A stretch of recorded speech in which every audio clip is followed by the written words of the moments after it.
Hi, it's Kat for Happy Mag here to talk to you about the new Moog Etherwave Theremin.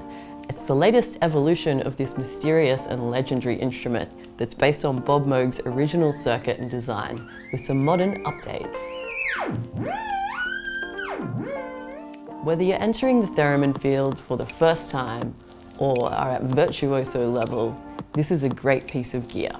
It's an affordable and professional instrument with a classic theremin sound.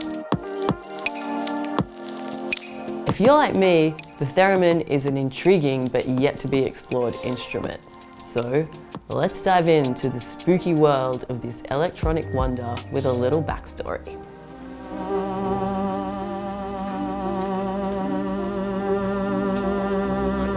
I have heard of a musical instrument that can be played without touching it. If this is so, I would like to see and hear it. Sometime in 1920, Leon Theremin was devising a system to detect gas density using radio waves when he noticed that moving his hands near the device made it emit an unusual sound. Leon, a trained cellist, quickly realized there was potential for a much more exciting invention, making it one of the first electronic musical instruments. Although Leon wowed audiences across the world with his futuristic cello meets human voice meets science fiction soundbox, it didn't initially take off. The theremin was very hard to play. We have Lithuanian violin prodigy Klara Rockmore to thank for overcoming that.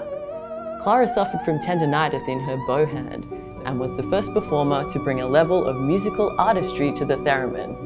From there, this musical alien invaded the mainstream, landing in hits like the Beach Boys' Good Vibrations and the Pixies' Veloria.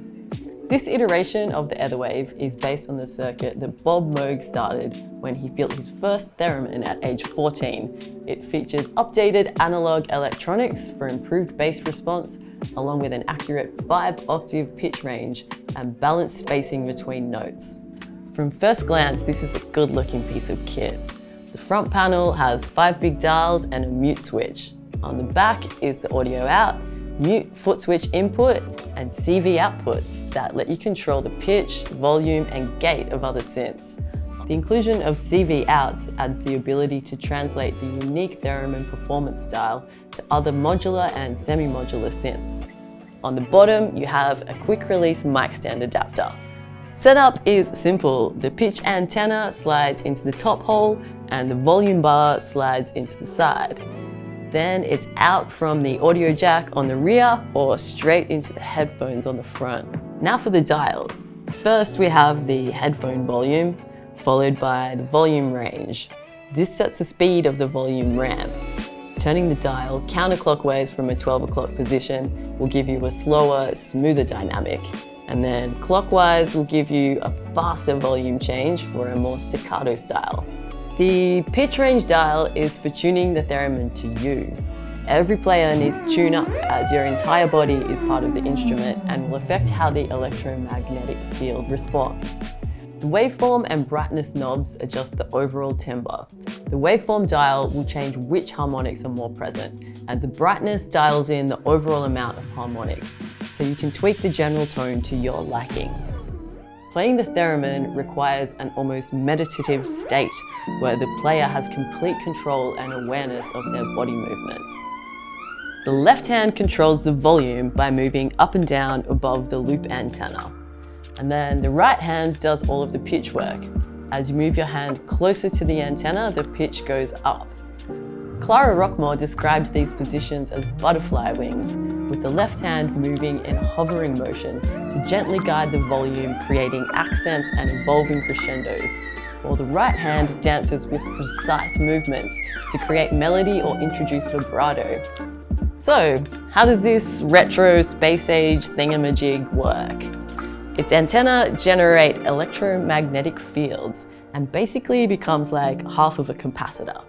The antenna acts as one plate of the capacitor and the other plate is your hand. As your hand enters the electromagnetic field, it gives the current something to bounce off. And just like that, you have an oscillator. As you move your hand back and forth or up and down, the rate of the oscillation changes. Then the oscillator is sent through this box where some magic called the heterodyne principle occurs before it gets amplified, and then we have music.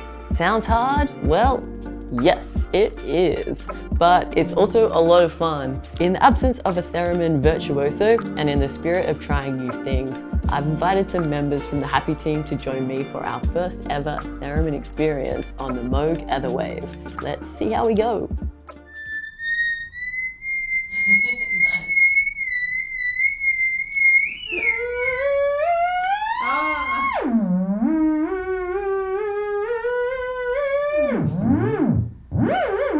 Okay.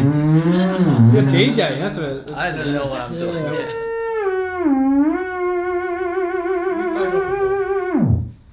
Yeah. I was trying to find Amazing Grace, but I couldn't quite. And that's the Moog Etherwave, played with a total lack of training or skill. Did it sound good? Was it fun? Absolutely.